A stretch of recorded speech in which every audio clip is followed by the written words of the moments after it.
নমস্কার আমার প্রিয় শ্রোতা বন্ধুরা, পিশাচ পর্ব অডিও স্টোরি থেকে আমি সুদর্শন রয়েছি আপনাদের সঙ্গে। আজও চলে এলাম একটা অতীব হাড় হিম করা ভয়ঙ্কর কাহিনীর সাথে আজকের আড্ডাটা জমিয়ে তুলতে। তবে হ্যাঁ, গল্পে প্রবেশ করার আগে একটা কথা, আপনারা এই পিশাচ পর্ব অডিও স্টোরি ছাড়াও আমাকে খুঁজে পাবেন গপ্পখোর এবং অল ডে সাসপেন্স নামে দুটি ইউটিউব চ্যানেলে। এবং আপনাদের প্রত্যেককে অনেক অনেক ধন্যবাদ জানাই যারা আমার এই গল্পের জগতের সঙ্গে জুড়ে আছেন শুরু থেকেই, এবং যারা এখনো পর্যন্ত আমাদের সঙ্গে জুড়তে পারেননি তাদের অনুরোধ করব এক্ষুনি চ্যানেলটি সাবস্ক্রাইব করে পাশে থাকা বেল নোটিফিকেশন অন করে দিন। আর হ্যাঁ, কমেন্ট করে জানান তো আপনি গপ্পখোর এবং অল ডে সাসপেন্স এই দুটি চ্যানেলেও নিয়মিত গল্প শোনেন কিনা, নাকি পিশাচ পর্ব অডিও স্টোরিতেই আপনি আমায় প্রথম শুনছেন। ঝটপট কমেন্ট করে জানিয়ে ফেলুন। আমার প্রিয় শ্রোতা বন্ধুদের উদ্দেশ্যে অফুরন্ত ভালোবাসা দিয়ে শুরু করছি আমাদের আজকের কাহিনী। আজ আপনি শুনতে চলেছেন লেখিকা কুহেলিকার কলমে গ্রাম বাংলার ভূতের গল্প, মোড়লের বাড়িতে বিপদ। বরাবরের মতোই গল্প পাঠে এবং বিশেষ কয়েকটি পুরুষ চরিত্রে থাকছি আমি সুদর্শন। আজ আমার সঙ্গে একটি বিশেষ কণ্ঠে থাকছে সুপমা এবং শান্তনু। শুরু হচ্ছে মোড়লের বাড়িতে বিপদ।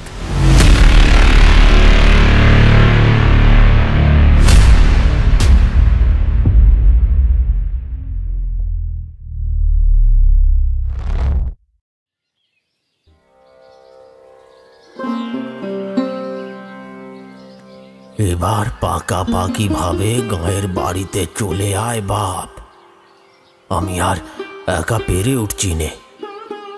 শরীরটা ভালো নেই, এক হাতে এত বড় ব্যবসা এই বয়সে কি আর চালানো যায়? একদিন ধরে অনেক পড়াশোনা করলি, আর কিছু বাকি নেই। এবার গাঁয়ের ছেলে গাঁয়ে ফিরে আয়, বিয়ে থা কর, সংসারী হ। নাতি নাতনির মুখ দেখে যাতে নিশ্চিন্তে আমি শান্তিতে চোখ বুঝতে পারি। শহরে কোনো কাজ নিসনি যেন। নিজেদের এত বড় ব্যবসা থাকতে পরের গোলামি করে আর কাজ নেই। খুব তাড়াতাড়ি চলে আয়, তোর অপেক্ষায় থাকলুম। ভালোবাসা, আশীর্বাদ নিস। ইতি, তোর বাবা। চিঠি পড়ে মনটা খারাপ হয়ে গেল বিমলের। একটা দীর্ঘ শ্বাস ফেলে বন্ধু অসীমকে বলল, এবার সত্যি সত্যি শহর ছেড়ে গ্রামে ফিরে যেতে হবে রে ভাই। তুই তো জানিস আমাদের 3 পুরুষের ধান, পাট, গম ইত্যাদি বেচা কেনার ব্যবসা। আশেপাশের 7-7টা গ্রামে তা ব্যাপকভাবে ছড়িয়ে পড়েছে। বাবা আর একা একা সব দিকে সামলাতে পারছেন না। এত করে যেতে বলছেন যখন, তার মানে উনি যথেষ্ট সমস্যার মধ্যে দিন কাটাচ্ছেন। ভাবছি আগামী পরশুই গ্রামে রওনা দেব। গোছগাছ করতে মাঝখানে একটা দিন সময় লেগে যাবে। অসীম বিমলের সেই কলেজের জীবনের সহপাঠী।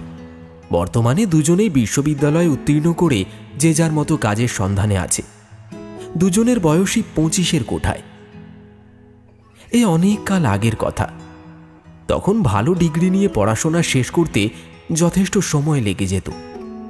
তবে অসীম মধ্যবিত্ত পরিবারের ছেলে হলেও বিমলের মতো উচ্চবিত্ত পরিবারের ছেলের সাথে তার বন্ধুত্ব হতে বেশি সময় লাগেনি। বিমলের হাতে পয়সা কড়ির অভাব নেই। না চাইলেও তার বাবা প্রায় টাকা পয়সা পাঠিয়ে দেন। তবে বিমলের মনটা উদার ছিল, কোনো বড়লোকি চাল বা জটিলতা ছিল না। অসীম প্রথম থেকেই একটা বহু পুরনো ভাঙাচোরা মেসে থাকত। অসীমদের বাড়ি দেবগ্রামে। দুজনেই উচ্চ মাধ্যমিকের পর কলকাতার বিদ্যাসাগর কলেজে এসে ভর্তি হয়। তখন থেকেই দুজনের পরিচয়। বিমল প্রথম কয়েকদিন কলকাতায় তাদের এক আত্মীয়ের বাড়িতে থেকেই কলেজে যাতায়াত করত। তবে কলেজের আশেপাশে মেসের অভাব ছিল না। বিমল একটা ভালো মেসের সন্ধান পেয়ে অসীমকে সেখানে নিয়ে যায়। তারপর থেকে দুজনে একই মেসে এক ঘরে থাকতে শুরু করে।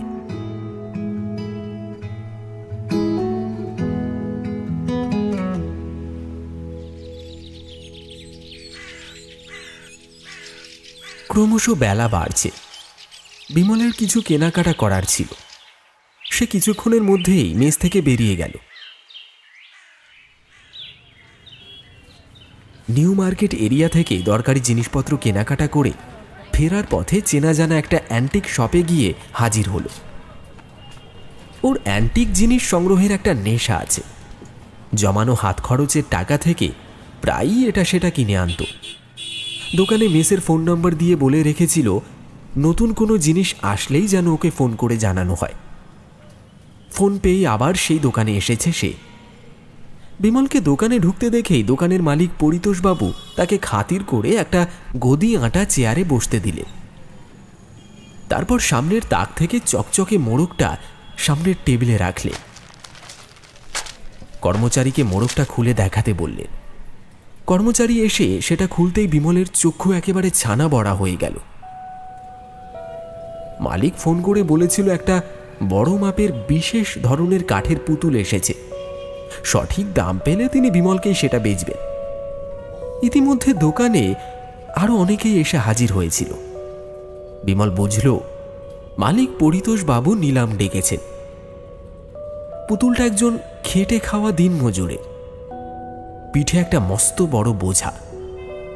তার চোখে মুখে একটা যন্ত্রণার ছাপ সুস্পষ্ট। মূর্তিটার অসাধারণ সূক্ষ্ম কারুকার্য মানুষকে সহজেই আকর্ষণ করে। নিলামে দর উঠেছিল 1 লক্ষ টাকা। বিমল সেই টাকা দিয়ে পুতুলটাকে কিনে নিয়ে এলো।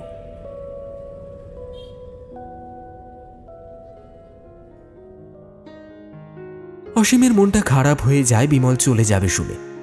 তবে অসীম বলেছে প্রতি মাসে একবার করে গিয়ে হাজিরা দেবে, দিন কয়েক কাটিয়ে আসবে। এই কথাই স্থির হলো।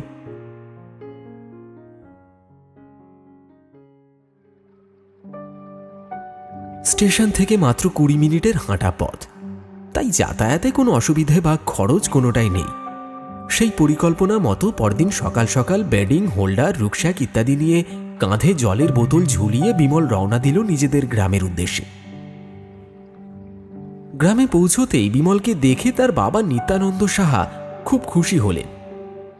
বাবার স্বাস্থ্য যে ভেঙে গেছে, তিনি বয়সের ভারে নানান সমস্যায় ভুগছেন, বিমল তা ভালোভাবেই টের পেল। সে নিত্যানন্দ বাবুকে জানিয়ে দিল, বাবা দেখো, কাল থেকে সমস্ত দায়িত্ব আমার, তোমাকে আর কিচ্ছু করতে হবে না। তুমি বাড়িতে বিশ্রাম নেবে, যা দেখাশোনা করার আমি করব। তুমি শুধু আমাকে একবার পুরো ব্যাপারটা বুঝিয়ে দাও। নিত্যানন্দ বাবু প্রসন্ন হয়ে হাসি মুখে বললেন, আমি নিশ্চিন্ত হলুম বাবা, আজ থেকে একটু শান্তির ঘুম ঘুমোতে পারবো। বিমলকে সাথে নিয়ে বাড়ির অদূরে ছড়িয়ে ছিটিয়ে থাকা কয়েকটা ধানের গোলা আর বাকি জিনিসপত্র রাখার গোডাউনগুলো দেখিয়ে দিলেন। গোডাউনের ভিতর ঢুকে বিমল সব দেখে শুনে বুঝে এলো। বেশ কয়েকজন কর্মচারী কাজ করে সেখানে। সকলের সাথে পরিচয় পর্ব মিটে যাবার পর রতন এসে হাজির হলো। রতন বিমলের শৈশবের বন্ধু। সে এখানে ধানের গোলার হিসেব রাখার কাজ করে। রতনকে দেখে বিমলও খুব খুশি হলেও রতন কিন্তু অতটা উৎফুল্ল হলো না। রতন একটা সুযোগ খুঁজছিল। ভিড়টা একটু হালকা হতেই সে বিমলের কানে কানে ফিসফিস করে বলল, এখানে এসে ভালো কাজ করনি বিমল ভাই, এ গ্রাম আর আগের মতো নাই। রতনের কথা শুনে বিমল চমকে উঠল।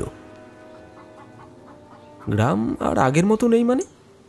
এই তো চারপাশে কি সুন্দর মুক্ত বাতাস, নির্মল আকাশ, আঁকা বাঁকা মেঠো পথ, খাল, বিল, পুকুর, গাছপালা, মাটির বাড়ি, ক্ষেত খামার, সব কিছুই তো একই রকম আছে।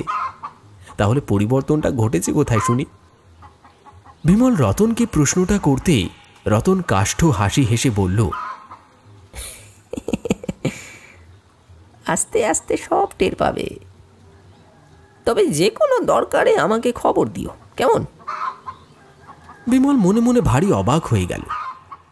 কিছুদিন না গেলে কিছু বোঝা যাবে না, সে কথা ভেবে নীরবেই রয়ে গেল সে। রতনকে শুধু বলল, ঠিক আছে ভাই, দরকার হলে নিশ্চয়ই জানাবো। তবে একদিন সময় করে বাড়িতে এসো, তোমাকে একটা জিনিস দেখাবো। যেদিন আসবে আগে থেকে জানিও, কেমন? রতন তেমন কোনো আগ্রহ দেখালো না। কেবল মাথা নেড়ে চলে গেল। বিমল অবাক হয়ে রতনকে দেখে। আগে কলেজে পড়তে ছুটি ছাড়ায় গ্রামে এসে রতনকে তাদের বাড়িতে আসতে বললে সে এক পায়ে খাড়া হয়ে যেত। আর আজ হঠাৎ ও নিমরাজি হলো কেন? হ্যাঁ, ও কি তাহলে বর্তমানে বাবার অধীনে হিসেব রক্ষকের কাজ করে বলে আমাদের বাড়িতে আসতে দ্বিধা করছে? হীনমন্যতায় ভুগছে? তাই হবে হয়তো। এসব মনে করে নিজেকে সরিয়ে রাখা ঠিক নয়, সেটা ওকে বোঝাতে হবে। সেই মূল্যবান কাঠের পুতুলটাকে বিমল তার নিজের ঘরে টেবিলে সুন্দর করে সাজিয়ে রেখেছিল। রতনকে সেটা দেখাবে বলেই বাড়িতে আসার আমন্ত্রণ জানিয়েছে। বিমলের মনে হলো এই মুহূর্তে নিমরাজি হলেও হয়তো একদিন রতন সব দ্বিধা ভেঙে চলে আসবে, আর সেই দিন এই আশ্চর্য পুতুলটাকে দেখে অবাক হয়ে যাবে সে। রতন কলেজে না পড়লেও লেখাপড়া জানে। সে সমজদার ছেলে, বিমলের শখের মূল্য বুঝবে। সমমনস্ক হলে অ্যান্টিক নিয়ে কিছু আলোচনাও করা যেতে পারে, তাই তাকে দেখাতে চেয়েছে।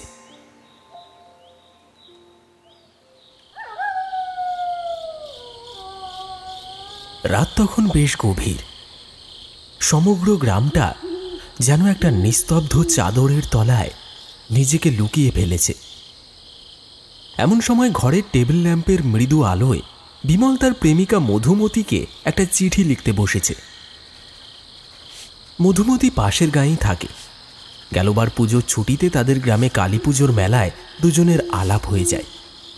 তারপর থেকে নিয়মিত চিঠি চাপাটি দেওয়া নেওয়া চলে। কালে ভদ্রে দেখা সাক্ষাৎ হয়। দুই বাড়ি থেকেই সম্পর্ক মেনে নিয়েছে। সামনের অগ্রহায়ণে তাদের বিয়ে। রাস্তার দিকে জানলাটা বন্ধ ছিল।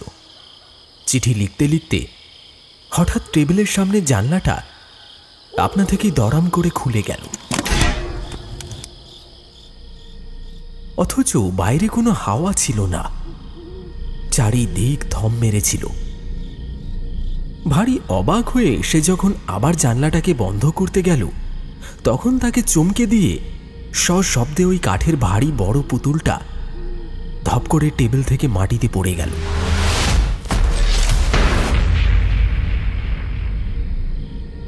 বিমল ভেবে পেল না এসব কি অদ্ভুত ঘটনা ঘটছে ঘরের মধ্যে। এত ভারী পুতুলটাকে কেউ হাত দিয়ে না সরালে বা ধাক্কা না দিলে ওভাবে পড়ে যেতে পারে না। তাছাড়া জানলাটাই বা খুলল কি করে? বাইরে যেখানে এক ফোঁটাও হাওয়া নেই। 7-5 ভাবতে ভাবতে বিমল মূর্তিটাকে মাটি থেকে তুলে ভালো করে ঘুরিয়ে ফিরিয়ে দেখল কোথাও কোনো চোট খেয়েছে কিনা বা ভেঙে গেছে কিনা। ভালো করে দেখে অস্ফুটে বলল, যাক, পুতুলটা অক্ষত অবস্থায় আছে। এই বলে পুতুলটাকে আবার যথাস্থানে সাজিয়ে রেখে জানলাটা আবার বন্ধ করতে গেল সে। আর তখনই দূরের জঙ্গলের সেই বাড়িটার দিকে চোখ চলে গেল বিমলের। বাড়িটা আবছাভাবে চোখে পড়ছে। সে দেখল যেখানে তাদের পুরনো পরিত্যক্ত গোডাউনটা রয়েছে তার ভিতরে অস্পষ্ট আলোর রেখা দেখা যাচ্ছে। চোখের ভুল ভেবে জানলার কপাটটা বন্ধ করতে গিয়ে আবার ওই একই দৃশ্য চোখে পড়ল। টের পেল সে ভুল কিছু দেখেনি। সত্যি গোডাউনের ভিতরে মৃদু আলো জ্বলছে। বেশ খটকা লাগলো বিমলের। সকালের কথাটা মনে পড়ে গেল। নিত্যানন্দবাবু বিমলকে নিয়ে আজ সকালে মাঠ পেরিয়ে জঙ্গলের ভিতরে অবস্থিত তার ওই পুরনো গোডাউনের কাছে নিয়ে গিয়েছিলেন। বিমল নিজের চোখে দেখে এসেছে গোডাউনটা অনেককাল অব্যবহৃত হয়ে পড়ে থাকার ফলে একেবারে জরাজীর্ণ এবং চারিপাশে আগাছায় ঝোপঝাড়ে পরিপূর্ণ হয়ে আছে। তার শৈশবে ওই জঙ্গলবাড়ি গোডাউন থেকেই ব্যবসার সমস্ত কাজকর্ম নিয়ন্ত্রণ করা হতো। কাঁচা মাল জিনিসপত্র ওখানেই সঞ্চয় করে রাখা হতো। কিন্তু যাতায়াতের সুবিধা এবং সময় রক্ষার তাগিদে এখন বাড়ির পাশে খোলা জমিতে নতুন গোডাউন তৈরি করা হয়েছে। ফলে জঙ্গলের গোডাউনটা পুরনো আর পরিত্যক্ত হয়ে পড়ে আছে। নিত্যানন্দ বাবু বিমলকে বলেছিলেন,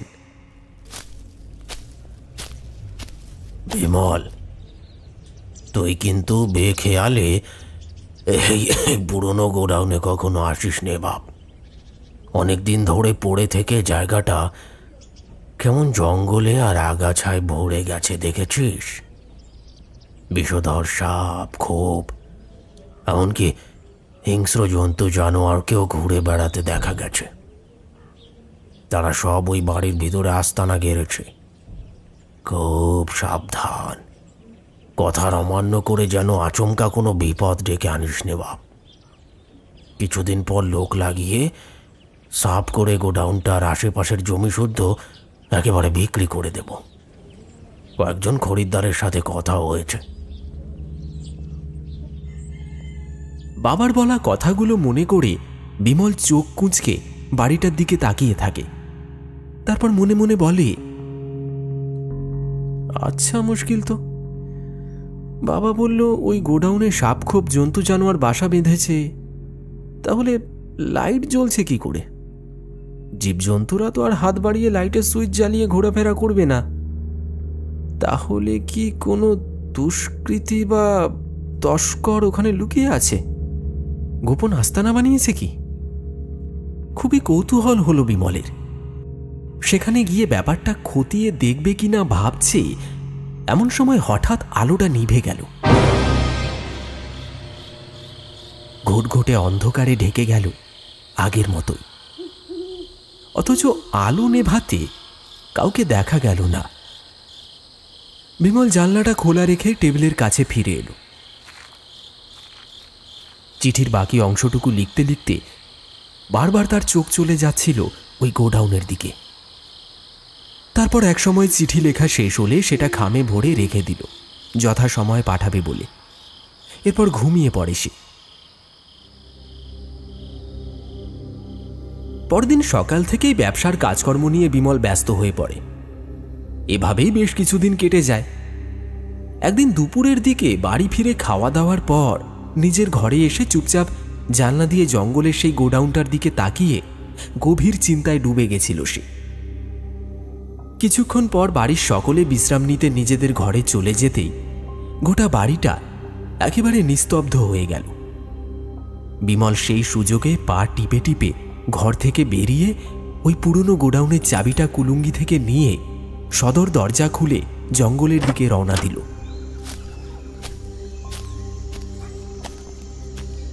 তাকে আজ জানতেই হবে গোডাউনের লাইট কেন জ্বলছিল। বাড়ি থেকে বেরোনোর সময় প্রস্তুত হয়েই বেরিয়েছিল বিমল। হাতে একটা ছুরি আর মোটা লাঠি নিয়ে জঙ্গলে প্রবেশ করে এগিয়ে গেল গোডাউনের দিকে। আগাছা ঝোপঝাড় ঠেলে চাবি খুলে অতি সন্তর্পণে ভিতরে ঢুকে সে দেখল চারপাশে মাকড়সার জাল ছেয়ে আছে। দেওয়াল ঝুল কালিতে ভরা। বড় বড় ড্রামের গায়ে শ্যাওলা আর ছত্রাক লেগে আছে। মেঝেটা স্যাঁতস্যাঁতে ঠান্ডা। দরজার কাঠ পচে কিছুটা অংশ ক্ষয়ে গেছে। শিকলে আর জানলার রডে মরচে পড়ে জং ধরে গেছে। কিসের একটা পোড়া পোড়া গন্ধ যেন ছড়িয়ে আছে ঘরের চারপাশে। এমন পরিবেশে কেউ এখানে থাকতে পারে বলে মনে হলো না তার। হয়তো জোনাক জ্বলছিল, দূর থেকে আলো ভেবে ভুল করেছে। এই বিশাল গোডাউনটা যেন কোনো সুদূর অতীতের ইতিহাসের সাক্ষী হয়ে দাঁড়িয়ে আছে।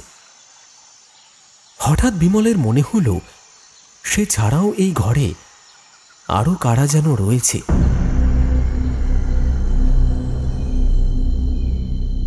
তাদের চোখে দেখা যাচ্ছে না, অথচ রীতিমতো অনুভব করতে পারছে। ফিস ফিস করে কাদের কথাবার্তা শুনতে পাওয়া যাচ্ছে। একবার মনে হলো মনের ভুল বা চোখের ভুল, কিন্তু পরক্ষণেই আবার মনে হলো যা দেখছে বা অনুভব করছে তা সম্পূর্ণ সত্যি। দোলাচলে পড়ে একটা প্রচণ্ড অস্বস্তি ঘিরে ধরল বিমলকে। সে আর এক মুহূর্ত সেখানে দাঁড়ালো না, দরজায় তালা চাবি দিয়ে বাড়িতে চলে এলো।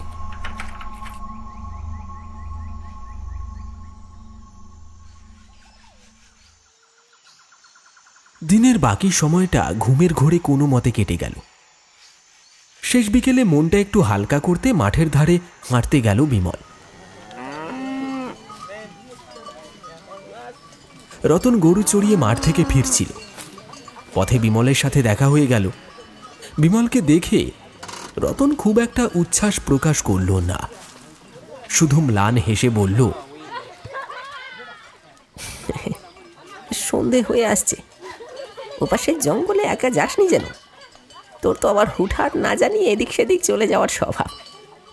গায়ে গঞ্জে কিছু কিছু জায়গা এড়িয়ে চলাই ভালো, তাই আগে থেকে সাবধান করে দিলুম।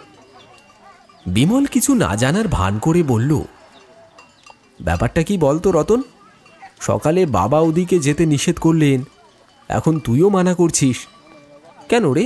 জঙ্গলের দিকে কি আছে, কেন এড়িয়ে যাব বলতে পারিস? রতন চারপাশে চোখ বুলিয়ে চাপা স্বরে বলল, ওই দিকটা ভালো না। অনেকে বলে ভিনগাঁ থেকে অনেকেই কাজে আসে। সন্ধেবেলায় তারা যখন জঙ্গলের ভিতর দিয়ে গ্রামে ফিরে যায়, তখন পথ হারিয়ে তাদের অনেকেই নাকি মারা যায়।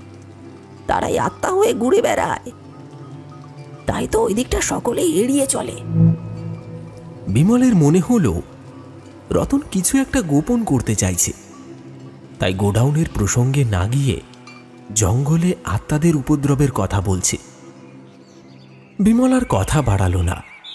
রতনের কাছে গোডাউনের কথাটা চেপে গেল। আরও একবার দুপুরের ঘটনাটা খতিয়ে দেখবে বলেই সিদ্ধান্ত নিল সে। তাই রতনকে আর কিছু জানালো না, শুধু সায় দিয়ে বলল, বেশ, বলছিস যখন ওদিকে যাব না। রতন নিশ্চিন্ত হয়ে গরু নিয়ে নিজের বাড়ির পথে পা বাড়ায়। বিমল হাঁটতে হাঁটতে মাঠে পৌঁছে যায়। চেনা লোকজনের সাথে দেখা হয়ে তার মনটা ভালো লাগে। কিছুক্ষণ মাঠের ধারে বসে গল্প গাছা করে। তাদের মধ্যে প্রতিবেশী লালুও ছিল। কথায় কথায় লালু বলল, বিমল ভাই, তুই খুব খারাপ সময়ে গ্রামে এসেছিস। শহরে থেকে গেলেই মনে হয় ভালো করতি রে। তেনারা জেগে উঠেছে, গোটা গায়ের ওপর পেতাত্তা ভয় করেছে। তুই না আবার কোনো বিপদে পড়ে যাস, সাবধানে থাকিস। যদিও এখনো কোনো মানুষের ক্ষতি করেনি তেনারা, কিন্তু কোনোদিন যে কিছু ঘটাবে না তার তো কোনো ঠিক ঠিকানা নাই। বিমল অবাক হয়ে গেল। তবে এই সুযোগে রতনের বলা কথাগুলোর সত্যতা জেনে নেওয়া যাবে, এই ভেবেই বিমল বলল, তেনারা মানে কাদের কথা বলছো লালুদা? তুমি কি জঙ্গলের কোনো ঘটনার কথা বলছো লালুদা? শুনলাম কারা নাকি পথ হারিয়ে মারা গেছে। না রে না, কেউ পথ হারিয়ে মরে যায়নি। এ অন্যরকম ঘটনা। গ্রামের অনেকেই তেনাদের দেখা পেয়েছে। আমি প্রথমে বিশ্বাস করিনি, কিন্তু গত সপ্তাহে যা ঘটে গেল তাতে আমার মনে আর কোনো সন্দেহ থাকেনি। সেদিন সন্ধেবেলা শহর থেকে ফেরার পথে নৌকা করে এপারের ঘাটে নেমে জঙ্গলের ভেতর দিয়ে বাড়ির দিকে আসছিল। মাঝপথে আসতেই পুরুষ মানুষের গলা শুনতে পেলুম। সে বলছে, জল দে, সব পুড়ে ছাই হয়ে গেল, আমায় একটু জল দে। উফ, কি জ্বালা, কি যন্ত্রণা। আমি আর সহ্য করতে পারছি নে। চেষ্টায় ছাতি ফাটছে, আমায় একটু জল দে। আমি ভাবলুম কোনো লোক হয়তো অসুস্থ হয়ে পড়েছে। তা আমার কাছে কাঁচের জলের বোতল ছিল, আমি অন্ধকার হাতড়ে তার কাছে গেলুম, কিন্তু যেই না তাকে খুঁজে তার মুখে জল দিতে যাচ্ছি, অমনি তার চোখ দুটো দপ করে জ্বলে উঠল। সে হ্যাঁ হ্যাঁ হ্যাঁ করে হাসতে হাসতে উঠে আমায় তাড়া করলে। সে কি বিভৎস ভয়ঙ্কর তার চেহারা, আপাদ মস্তক, ঝলসানো শরীর, সারা গায়ে মুখে দগদগে ঘা, রক্ত রস চুইয়ে চুইয়ে পড়ছে, চোখে পোড়া চামড়ার ওপর কপালের কিছুটা মাংস ঝুলে লেপ্টে আছে। আমি ভয়ে চিৎকার করে ছুটে পালিয়ে এলুম। পেছন থেকে তখনও বিকট হাসির আওয়াজ আসছিল। গ্রামের অনেকের সাথেই এই ঘটনা ঘটেছে, তবে গত মাসে একটা মারাত্মক ঘটনা ঘটার পর থেকে এদের দেখা যাচ্ছে। কারণ হিসেবে আমাদের যা বলা হয়েছে তার কতটা সত্যি কতটা মিথ্যে কিছুই তো বোঝা যাচ্ছে না। কিন্তু যা ঘটেছে তা বড়ই কষ্টের, বড়ই যন্ত্রণার। বিমল থতমত খেয়ে যায় লালুর কথা শুনে। লালু আরও কি যেন বলতে যাচ্ছিল, বিমল স্পষ্ট দেখতে পেল পাশে বসে থাকা নিতাই ময়রা লালুর হাতটা চেপে ধরেছে। রতনের মতো ওরাও কোনো কিছু আড়াল করার চেষ্টা করছে। লালুকে ইশারায় চুপ করতে বলছে বাকিরা। বিমল টের পেল তার অজান্তেই ভয়ানক কিছু একটা ঘটে গেছে। সে মনে মনেই বলল, যা বাবা, যাই ঘটে থাকুক, কেউ আমাকে খোলাসা করে কিছু বলতে চাইছে না কেন? গ্রামে এসে মহা ঝামেলায় পড়া গেল দেখছি। এদিকে সন্ধে হয়ে গেছে। বিমল এবার উঠে পড়ে। বাড়িতে গিয়ে কলঘরে হাত পা ধুয়ে সে বেরিয়ে দাওয়ায় গিয়ে বসল। তার মা তুলসী তলায় পিদিম দিতে যাচ্ছিলেন। ওকে দেখে বলে উঠলেন, হেসেলে চামড়ি চাপা দেওয়া আছে, খেয়ে নে। না বলে কয়ে এমন ধারা হুটপাট বেরিয়ে যাস নে। গ্রামের হাওয়া বাতাস তোদের শহরের মতন নয় কো। এখানে অনেক রকম বাজ বিচার করে চলতে হয়। তোর বাবা জানতে পারলে রাগ করতেন, তাই আমি কিছু কই নাই। তুই চামড়ি নে, ঘরে ঢুকে যা। বিমল ঘাড় নেড়ে সায় দিয়ে খাবার নিয়ে নিজের ঘরে চলে গেল। মা রমলা দেবী শাঁখে ফুঁ দিলেন। বিমল কপালে হাত ঠেকিয়ে প্রণাম করে টেবিলের মুখোমুখি রাস্তার দিকে জানলাটা বন্ধ করে দিল। জানলাটা দিনের বেলায় খোলা থাকে। সন্ধে নাগাদ আলো জেলে লেখাপড়ার কাজ করে, তখন সে বন্ধ করে দেয়। চামুড়ি খেতে খেতে ডায়েরিতে সব ঘটনাগুলো লিপিবদ্ধ করে রাখল বিমল। তারপর বইপত্র খুলে পড়ায় মন দিল। বাবার ব্যবসার কাজে যুক্ত হলেও তার একটা নিজস্ব কাজের দরকার ছিল। সমাজে নিজের একটা আলাদা পরিচিতির প্রয়োজন থাকা উচিত বলেই সে মনে করে। আজকাল তাই চাকরির প্রস্তুতি নিচ্ছে বিমল। রাতের খাওয়া দাওয়া সেরে একটু তাড়াতাড়ি শুয়ে পড়ে সে। কিন্তু মাঝরাতে একটা খটখট শব্দে তার ঘুমটা ভেঙে যায়। তার মনে হলো অজস্র মানুষের কোলাহল, চিৎকার যেন ভেসে আসছে বন্ধ জানলাটার ওপাশ থেকে। তাদের কেউ কেউ জানলায় টোকা দিচ্ছে। কারোর কোনো বিপদ হয়েছে ভেবে তড়িঘড়ি বিছানা ছেড়ে উঠে গিয়ে বন্ধ জানলাটা খুলে দেয় সে। জানলাটা খুলে দিতেই সব আওয়াজ একেবারে থেমে যায়। কাউকেই দেখা যায় না। আশ্চর্য, তাহলে কাদের গলার আওয়াজ পেলাম? কয়েক সেকেন্ড পর মন থেকে ভাবনাটা উড়িয়ে দিয়ে জানলার কাছ থেকে সরে এসে ফের শুতে যায়। আর তখনই তার চোখ পড়ে টেবিলের দিকে। এদিকে ভোল্টেজ ডাউন হয়ে আছে। সে আবছা অন্ধকারে দেখে কাঠের পুতুলটাকে টেবিলে সে যেই বেদিটার উপর রেখেছিল সেটা এখন খালি পড়ে আছে। পুতুলটা নেই। বিমল প্রচণ্ড আতঙ্কে লাফিয়ে ওঠে। এমন সময় ঘরের কোণায় কিছু একটা নড়াচড়া করার শব্দ পায়। ভালো করে দেখলে মনে হবে যেন কিছু একটা বসে আছে ওখানে। এমন সময় লোডশেডিং হয়ে যায়। টেবিলের ড্রয়ারে মোমবাতি আর দেশলাই রাখা ছিল। সে ড্রয়ার খুলে দেশলাই জ্বালিয়ে মোমবাতি ধরাতে গেল, কিন্তু দেশলাইটা জ্বালাতেই আবছা অন্ধকারে সে যা দেখল তাতে তার হাড় হিম হয়ে গেল। সে দেখল একটা রোগা সোগা অথচ শক্ত সামর্থ্য লোক চেয়ারে বসে আছে, যাকে অবিকল সেই উধাও হয়ে যাওয়া কাঠের পুতুলের মূর্তিটার মতো দেখতে। লোকটা একটা ছেঁড়া ময়লা খাটো ধুতি পরে খালি গায়ে বসে আছে। শরীরের মাংস পেশিগুলো শুকিয়ে গেছে, অথচ আলাদা করে সেগুলো গোনা যাচ্ছে। তবে লোকটার যন্ত্রণাক্লিষ্ট মুখটা দেখে মায়া হলেও শরীরের গঠন দেখে বোঝা যায় সে বেশ কর্মঠ ও খাটিয়ে লোক। লোকটার হাতে একটা পুঁটুলি দেখে কেমন একটা অদ্ভুত অনুভূতি হলো বিমলের। মনে হলো ওই পুঁটুলিতে এমন কিছু আছে যা স্বাভাবিক নয়। কিন্তু লোকটাকে ঘরে ঢুকলো কিভাবে? ঘরের দরজা তো ভিতর থেকে বন্ধ ছিল।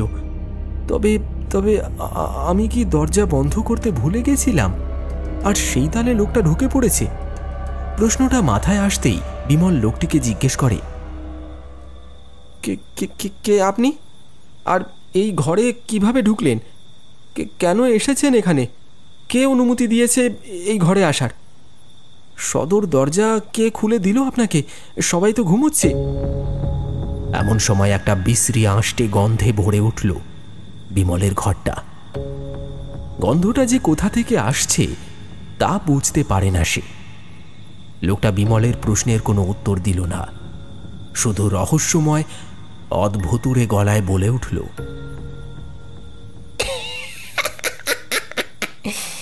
তোমাকে একটা ঘটনা শোনাতে এসেছি।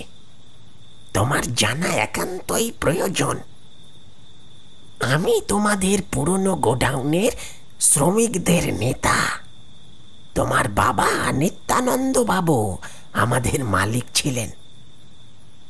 প্রথম ওনার ধান, গম, পাটের ব্যবসা সামলাতে আমাদের ধান গম ছাড়াই মরাই, গম পেশার যন্ত্র চালানো, পাটের তৈরি সামগ্রীর বেচা কেনা ইত্যাদি নানান কাজে বহাল করতেন। আমরা খুব পরিশ্রম করে উন্নত মানের জিনিস প্রস্তুত করতাম। তারপর ধীরে ধীরে উনি মাদক দ্রব্যের ব্যবসা শুরু করলেন। হেরোইন, ড্রাগ এইসব পাচারের কাজে বেশি পয়সার লোভ দেখিয়ে আমাদের যুক্ত করলেন। জঙ্গলের ওপারেই নদীপথ। নৌকো করে রাতের অন্ধকারে ধান, গম ইত্যাদি বস্তায় ভরে ওইসব নিষিদ্ধ জিনিস পাচার হতো। ফলে গ্রামবাসীরা প্রথমে কিছু ধরতে পারেনি। আমরা কয়েকজন শহর থেকে এসেছিলাম। বাকি শ্রমিকরা এই গ্রামেরই মানুষ ছিল। বাবু তাদের মুখ বন্ধ করে রেখেছিলেন প্রচুর টাকা পয়সা দিয়ে। গ্রামের ছেলেপুলেরা ধীরে ধীরে ওই ড্রাগের নেশায় ডুবে যেতে থাকে। ধীরে ধীরে পরিস্থিতি আরো খারাপ হয়ে যায়। শ্রমিকদের অনেকেই জানতে পারে তাদের ছেলেমেয়েরাও সেই হেরোইনের খোঁজ পেয়ে নেশায় চোর হয়ে আছে। গ্রামের বালক, বালিকা, কিশোর, কিশোরী, জোয়ান, বৃদ্ধ সকলেই ওই সর্বনাশী নেশায় ধীরে ধীরে আচ্ছন্ন হয়ে পড়েছিল। গ্রামের মোড়ল ছিলেন আপনার বাবা, তাই তার মুখের ওপর কেউ কিছু বলতে পারত না। মালিকের ধন সম্পদ ফুলে ফেপে উঠল। ওদিকে একদিন আমার নেতৃত্বে শ্রমিকরা আন্দোলনে শুরু করে দিল। আমি ওদের একত্র করে বুঝিয়েছিলাম আমরা অন্যায় করছি। শুধু আমাদের ছেলে মেয়েরাই উচ্ছন্নে যাচ্ছে তাই নয়, গ্রামবাসীদের অধিকাংশ এ নেশায় আক্রান্ত হয়েছে। পয়সার লোভে এমন সর্বনাশা কাজ আমরা আর করব না। চলো সবাই মিলে মালিকের বিরোধিতা করি, এই জঘন্য ব্যবসা লাটে তুলে দিই। এমনিতেই কয়েকটা মর্মান্তিক ঘটনায় সবাই ভিতরে ভিতরে ফুঁসছিল। গোডাউনের শ্রমিক দিনু মোদকের 12 বছরের ছেলেটা ড্রাগের নেশা করত। ধরা পড়ার পর ওর কাছ থেকে সমস্ত বিষাক্ত ওষুধপত্র, উপকরণ ইত্যাদি কেড়ে নিয়ে ওকে ঘরে আটকে রাখা হলো। কিন্তু চিকিৎসা করেও কোনো লাভ হলো না। শেষে ড্রাগ ছাড়া থাকতে না পেরে ছেলেটা মারা গেল। এই ঘটনা সবার মনে সাড়া দিয়েছিল। এমনভাবে গায়ে আরো অনেকেই চলে গেল। গ্রামের ঘরে ঘরে কান্নার রোল উঠল। আমরা আর সহ্য করতে পারলাম না। আমার ডাকে শ্রমিকরা সবাই সাড়া দিল। আমি ওদের নিয়ে মালিকের কাছে গেলাম এবং সাবধান করে বললাম, এই ব্যবসা অবিলম্বে বন্ধ না করলে অনির্দিষ্টকালের জন্য ধর্মঘটের ডাক দেওয়া হবে। নতুন নিয়োগ চলবে না। আমরা পুলিশকে সব জানিয়ে দেব। এই দাবিতে আমরা হুমকি দিলাম। বেগতিক দেখে বাবু একটা ভয়ানক ফন্দি আঁটলেন। আমরা কেউ তা বুঝতে পারিনি কখনো। ভেবেছিলাম উনি ভয় পাবেন, আমাদের দাবি মানতে বাধ্য হবেন। কিন্তু উনি তার বদলে সাংঘাতিক একটা ঘটনা ঘটালেন। একদিন প্রচুর পয়সা খরচ করে গ্রামের শেষ প্রান্তের খোলা মাঠে রাত ভোর যাত্রাপালার আয়োজন করে নাচ গানের আসর বসালেন।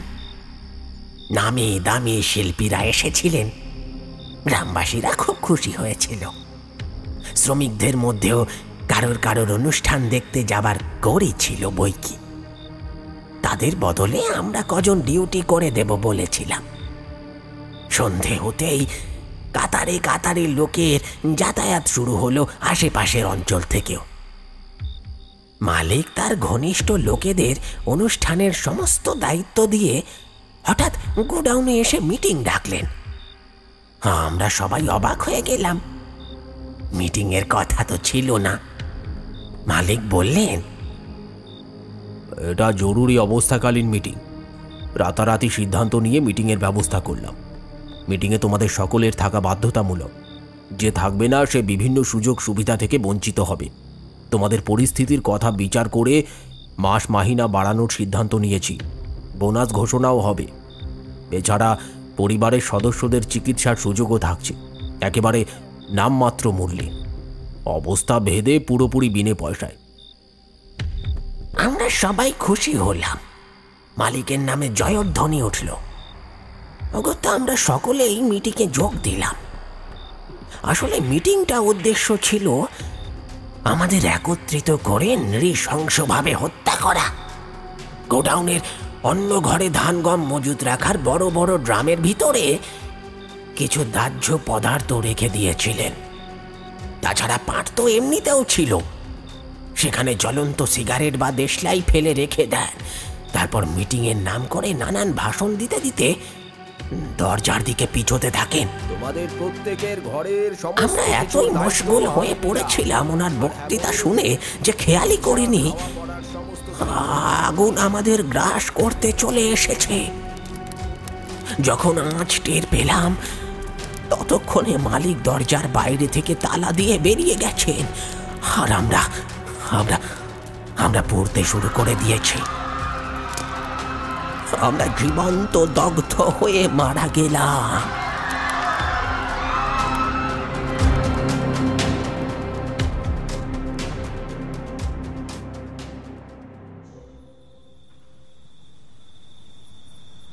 এরপর থেকে আমাদের অতৃপ্ত আত্মারা ঘুরে বেড়াতে থাকে।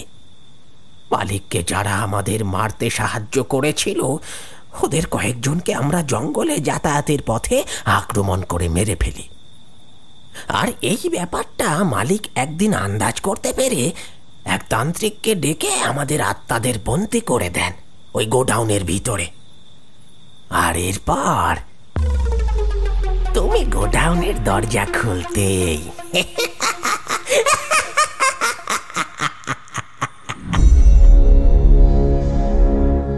বিমল টের পেল গোডাউন খুলে সে নিজের অজান্তে এই আত্মাদের মুক্তি দিয়েছে। তাই গ্রামের অনেকের ভৌতিক অভিজ্ঞতা হয়েছিল।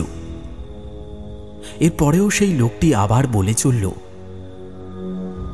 শ্রমিকদের মৃত্যুর পর প্রচুর টাকা ঢেলে পুলিশের মুখ বন্ধ করে দেওয়া হয়। সহজ সরল গ্রামবাসীদের আগুন লেগে যাবার মন গড়া মিথ্যে কাহিনী শুনিয়ে তাদের নিরস্ত্র করে রাখেন। রতন এবং কয়েকজন গ্রামবাসী পরে শ্রমিকদের মৃত্যুর আসল কারণটা জেনে যায়। তাই সে তোমাকে এড়িয়ে চলে, পাছে সত্যিটা শুনে তুমি কষ্ট পাও। রতন ধানের গোলায় কাজ করত। সে পুরনো গোডাউনে মাদক দ্রব্যের ব্যবসার ব্যাপারে কিছুই জানতো না, তাই সে প্রাণে বেঁচে গেছে। কিন্তু এত বড় একটা নৃশংস হত্যাকাণ্ড ঘটিয়ে নিত্যানন্দ বাবু পার পেয়ে যাবেন না, এ কখনো হতে দিতে পারা যায় না। আমাদের আত্মা যে কখনো শান্তি পাবে না। এই গ্রামের পথে পথে ওই গোডাউনে আমাদের আত্মা কেঁদে কেঁদে ফিরবে সুবিচারের আশায়। তোমার কিনে আনা কাঠের পুতুলটা একজন পরিশ্রমী শ্রমিকের। আমার আত্মা ওই পুতুলের মধ্যে ভর করে তোমার ঘরে এসেছে। তোমাকে সব সত্যিটা জানাতে এলাম। আমি জানি তুমি ভালো মনের মানুষ, তোমাকে ছোটবেলা থেকে দেখে এসেছি। তোমাকে জানানো আমার কর্তব্য ছিল। আমি এবার আসি, আমার যাওয়ার পালা এবার। বিমল ভাষা হারিয়ে ফেলেছিল। তার দু চোখ বেয়ে অশ্রু গড়িয়ে পড়ছে। কি বলবে ভেবে পেল না বিমল। ওই পাপের টাকায় সে এতদিন পড়াশোনা করেছে, বন্ধু বান্ধব নিয়ে আনন্দ করেছে, বাগদত্তাকে উপহার কিনে দিয়েছে। ছি ছি! নিজের বাবার কৃতকর্মের কারণে লজ্জায় ঘেন্নায় তার মরে যেতে ইচ্ছে করল। সে নিজের দুটো হাত বাড়িয়ে দিয়ে বলল, আমি আপনাকে চিনতে পেরেছি অসিত কাকা। আপনি যাবার আগে আমার বাবার ওই ঘৃণ্য জঘন্য অপরাধের শাস্তি আমায় দিয়ে যান। আমায় প্রায়শ্চিত্ত করতে দিন। আমি আর বেঁচে থাকতে চাই না। আমাকে মারুন, আপনাদের আত্মা শান্তি পাক, আমি এই কামনা করি। অসিত বরণের আত্মা বিমলকে থামিয়ে দিয়ে বলে, তুমি কেন প্রায়শ্চিত্ত করবে? অপরাধী নিজেই তো সাজা পেয়েছে। ওই দেখো। বলতে বলতে অসিত বরণের আত্মা হাতে ধরে থাকা পুঁটুলিটা থেকে একটা রক্ত মাখা কাটা হৃৎপিণ্ড বের করে বিমলকে দেখালো। সেটা যেন তখনও লাফাচ্ছে। একটু আগেই আমি তার বুক চিরে এটা বের করে এনেছি। এতেই আমাদের আত্মার শান্তি হয়েছে।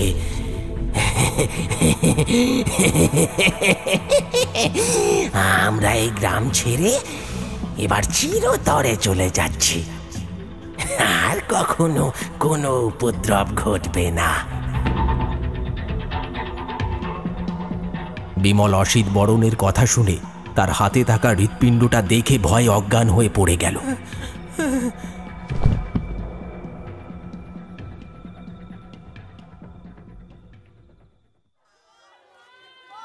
তার যখন জ্ঞান ফিরে এলো, বাড়িতে ততক্ষণে কান্নার রোল পড়ে গেছে। নিত্যানন্দ বাবুর মৃতদেহ পড়ে আছে ছাতের চিলেকোঠার ঘরে। রোজ রাতে তিনি ওখানেই শুতেন। একটু আগে বিমলের মা তাকে ডাকতে গিয়ে দেখেন দরজাটা হাট করে খোলা, রক্তর ধারা বয়ে যাচ্ছে। নিত্যানন্দ বাবুর বুকের কাছটা সম্পূর্ণ ফাঁকা। কেউ তার হৃৎপিণ্ডটাকে নিখুঁতভাবে কেটে সঙ্গে করে নিয়ে গেছে। বিমল কাউকে কিছুই জানায় না। সে জানে এ কাজ কে বা কারা করেছে। কালের নিয়মে নিয়তি এসে শাস্তি দিয়েছে। ধীরে ধীরে সবাই সত্যিটা জেনে যাবে। বিমল তির্যক হাসি হেসে খুশি হয় মনে মনে। বেশ হয়েছে, যেমন কর্ম তেমন ফল।